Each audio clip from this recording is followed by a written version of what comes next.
muddo sanado ka badan ayay qaadanaysaa dhacdooyinka dhabta ama xaqiiqooyinka dhabta ee ka jira magaalada Kismaayo uu ka arrimayo maamulka dhoodhoobka uu hogaamiye Axmed Madoobe.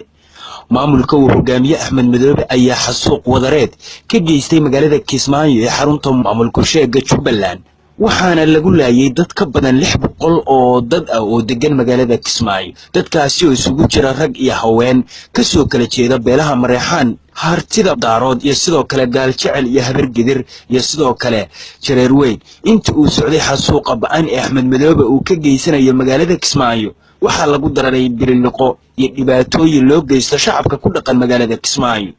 waxaana soo ururinay dhibaatooyinkii ka jiray magaalada Kismaayo tan iyo intii uu qabsaday maamulka hogaamiyaha raas gambooniyiinta. kooxda kaambooniyiinta uu hogaamiye Axmed Madoobe ayaa waxay bilaabeen xasuuq ka dhana shacab weynaha ku dhaqan magaalada Kismaayo, iyadoo aysan kala reebin waayeel dhalinyaro isla markaasina aysan u aabayeelin hooyooyinka saqiirka iyo haweenka. ugu yaraan maalin walba waxaa xeebaha magaalada Kismaayo laga soo qaadaa meydka 3 qof ama ugu yaraan dhowr qof. kooxda kaambooniyiintu waxay bilaabeen boobka hantida maguurtada ah ee dadka, burburka guryaha iyo boobka gawaarida, bililiqada maacuunta guryaha iyo ganacsiga, iyadoo markaasi ay dilaan qofkii ku qabsada si uu ugu quus qaato dadka kale ee la dhacayo. qaar ka mid ah xubnaha baarlamaanka uu magacaabay Axmed Madoobe ayaa qudhoodu raacay dadka la xalaalsado hantidoodii iska daa inay hadlaane. waxaa ciriiri galay xogaha rasmiga ah ee laga helayo Kismaayo, sababtuna waxay noqonaysaa waxaa afka gacanta laga saaray suxufiyiinta.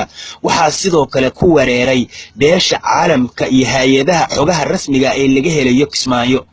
kooxda Axmed Madoobe ayaa xasuuq ba'an ka geystay gudaha magaalada Kismaayo, waxayna isugu yeereen dhammaan beelahoodii si ay ugu soo guuraan magaalada Kismaayo, markaasi noqotay deegaan dhaceed cusub, balse aysan ku fakerin ma ku waari doontaan. waxay isaga yimaadeen beesha Axmed Madoobe kililka shanaad Itoobiya, sidoo kale gobolada waqooyi bari Kenya iyo deegaano kale. waxaana dadka ugu badan oo Kismaayo guryaha dhacaa degan ay ka mid ahaayeen jamhadii ka dagaalami jiray dhulka Ugaadeniya ee la oran jiray On Alif iyo sidoo kale kuwa kale oo ka tirsanaa ururka Al-Shabaab. iyadoo uu weli socdo xusuuqii isirsifaynta ee ka socday magaalada Kismaayo ayaa waxaa dawladda Soomaaliya xilligaasi jirtay uu hogaaminayay mudane Xasan Sheekh Maxamuud Kismaayo u soo dirtay ciidanka nabad ilaalinta ee ka socda dawladaha Burundi iyo Sierra Leone, isla markaasina si hoose ula socda dhacdooyinka ka dhacaya magaalada Kismaayo. inkastoo ciidamadaasi dhacdooyinka ka dhacaya Kismaayo ay bixin waayeen isla markaasina ay heli waayeen xogo rasmi ah oo lagu kalsoonaan karo, ayaa dalka Sierra Leone waxaa ka dilaacay cudurka Ebola. sidaas darteed dawladda Soomaaliya waxay dalbatay in ciidanka Sierra Leone laga saaro dalka si aysan bulshada Soomaaliyeed u qaadin cudurka Ebola. sidaas darteed waxaa ciidanka Kismaayo laga saaray ciidanka Sierra Leone oo qayb ka ahaa nabad ilaalinta AMISOM. kooxda kaambooniyiinta uu hogaamiye Axmed Madoobe ayaa horay uga mid ahaa xubnihii ururka Xisbul Islaam iyo dhoodhoobayaal u taagan magaca qabaa'ilada dega Jubbooyinka oo uu keensaday Axmed Madoobe, oo sii wata tacadiyadii ba'naa ee ay ku hayeen bulshada ku dhaqan magaalada Kismaayo. magaalada Kismaayo ayaa ah magaalo xeebeed aad u wanaagsan, waxaana ka soo arrimin jiray jamhado iyo hogaamiyeyaal. shacabka Kismaayo ayaa maamulka Jubbaland markii la dhisay waxay ku taamayeen inay ku noolaadaan nabad iyo reyn, laakiin waxay noqotay maamul aan weli soo marin. maamulkii ugu xumaa ayuu noqday maamulka raas gambooniyiinta oo wata magaca Jubbaland.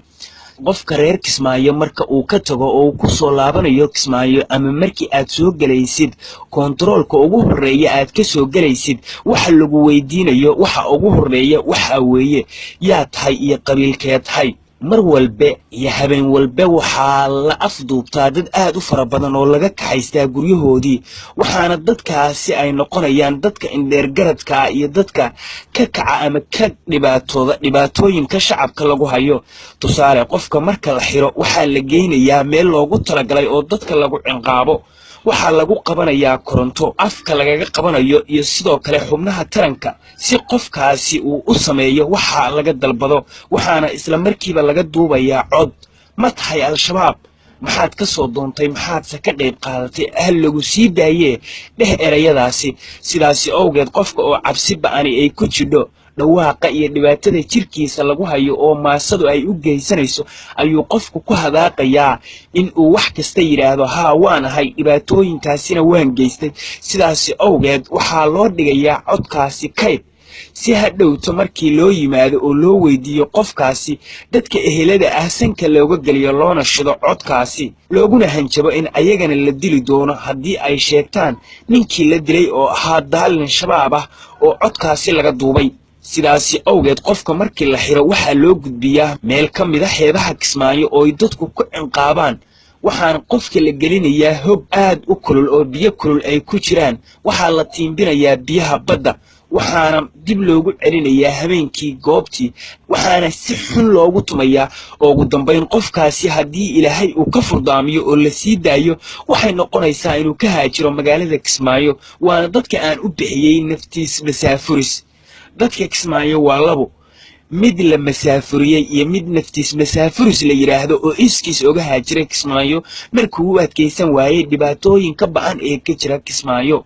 xeebaha magaalada Kismaayo waxaa subax walba laga soo qaadaa meydadka 3 qof oo ay dileen kooxa Axmed Madoobe u xil saaran dilka dadka dhulkooda la dhacayo tusaale ahaan waxaa la sameeyay koox uu hogaamiyo nin lagu magacaabo Khalid oo Axmed Madoobe qaraabo dhow la ah oo dadka qaarajiya iyo koox sidiisa oo kale ah oo u xil saaran in qof kala soo qabto tusaale guriga qof lagu qabsanaya waxa uu tagayaa maxkamadda isla markiiba ciidanka nabsigalayaasha ee huwan magaca nabad sugidda ayaa kala baxayo waxaana si xun loogu jirdilayaa xabsiyada magaalada Kismaayo dhibaatooyin ba'an ayaa ka jira waxaana isla markiiba markii cod laga duubo la dilayaa markii la geeyo xeebta magaalada Kismaayo iyadoo meydkiisa subax hore laga soo qaadayo dhammaan dadka ay dadku ka xiran yihiin ee Kismaayo jooga ama waalidkooda oo xabsiyada Jubbaland ay ugu jiraan waxay aroor walba wareegaan xeebaha magaalada Kismaayo iyagoo ka fiirinayo meydka eheladoodii haddaba dadka Kismaayo ku dhaqan waxay ku sugan yihiin xaalad xun oo aad u xun sidoo kale kooxda kaambooniyiinta oo hogaamiye Axmed Madoobe ayaa Kismaayo ka dhigay suuq ganacsi iyagoo marka aad ka soo socotid kontaroolka baar caleen la arki jiray karoorka dhuxusha taala suuqa caanaha ee Kismaayo ama dalcadda calenley balse markii dambe ayay Axmed Madoobe dhuxusha uu u wareejiyay kontaroolka VF Madow ee magaalada Kismaayo halkaasi oo ka baxsan laamiga dheer ee ka yimaada aeroboorka si aysan u qaban indhaha waftiga ka soo degayo garoonka Kismaayo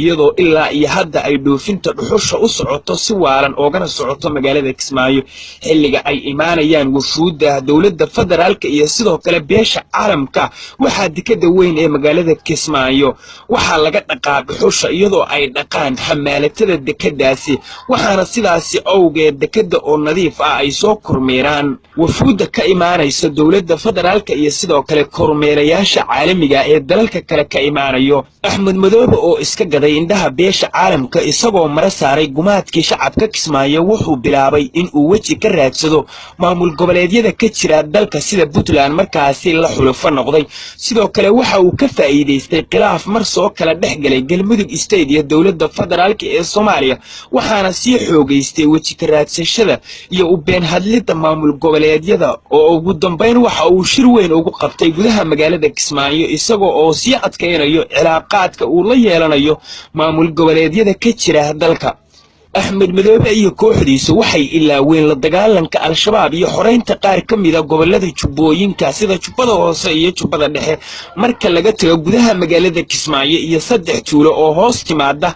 magaaladaasi midda ugu dheerna ay u jirto qiyaas ahaan 35 kiiloomitir ammaanka magaalooyinkaasi ama tuulooyinkaasi la iskuma halayn karo Kismaayona waxaa ka socda xusuuq isirsifaynta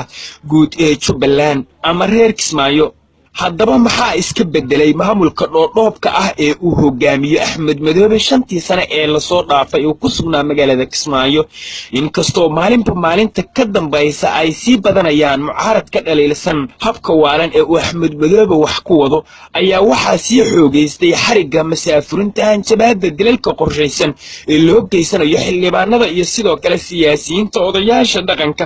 iyo sidoo kale wariyaasha Axmed Madoobe oo ku dambabasayo shaacinta xalinta dhibaatooyinka ka jira maamulkiisa ugu dambeyn maxaa sababay in magaalada Kismaayo laga masaafuriyo 3 xildhibaan oo Jubbaland iyo tiro odayaal dhaqameed ah 5 wariye sidoo kalena ay gebi ahaanba isaga carareen magaalada Kismaayo siyaasiyiinta iyo dadka waxgaradka ah ee aragtida dheer leh waxaana taasi ay bedelkeeda ay noqotay in Kismaayo ay ku kali noqoto kooxda Axmed Madoobe oo iyo tiro xildhibaana iyo wasiiro oo ku shaqeeya afkaarta Axmed Madoobe kuwaasi oo ka raali ah dhaca iyo boobka iyo biliqada joogtada ah ee loo geysto shacabka Kismaayo maamulka uu hogaamiye Axmed Madoobe wax qabadkiisa ugu weyn waxa laga dareemay qabuuraha magaalada Kismaayo oo dad fara badan ay xaq darro ugu duugan yihiin waxayna noqotay Kismaayo meel lagu kala sooco dadka reer Jubbaland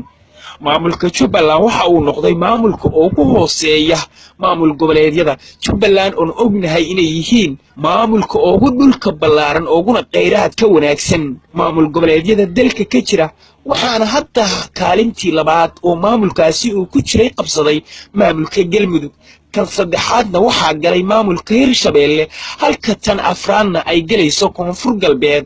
tan ugu liidata waxa gashay maamulka Jubbaland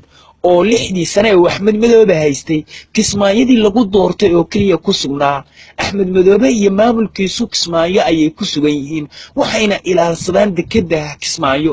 oo ay gacanta ku hayso dawladda Kenya qayb ahaan dekedda Kismaayo waxa loo qaybiyay 3 dawladeed dawladaha Itoobiya oo 15% ay Itoobiya qaadatay halka 50% ay Kenya qaadatay 20% waxa qaatay maamulka Axmed Madoobe oo dekadiisa lagu maamulo haddaba daawadayaal waxaan idin soo gudbin doonaa dhibaatooyin fara badan oo Kismaayo ka jira sidoo kale waxaan soo gudbin doonaa qaar ka mid ah daalimiinta dhibaatooyinka ka geysta Jubbaland ee sida qaldan u geysta sawiraantooda iyo muuqaalo aan ka soo diyaarin doono waa Mawlid Galwaaqo idin leh sidaas iyo nabadgelyo dalka xor ah iyo Jubbaland oo israacada ayaan rajaynayaa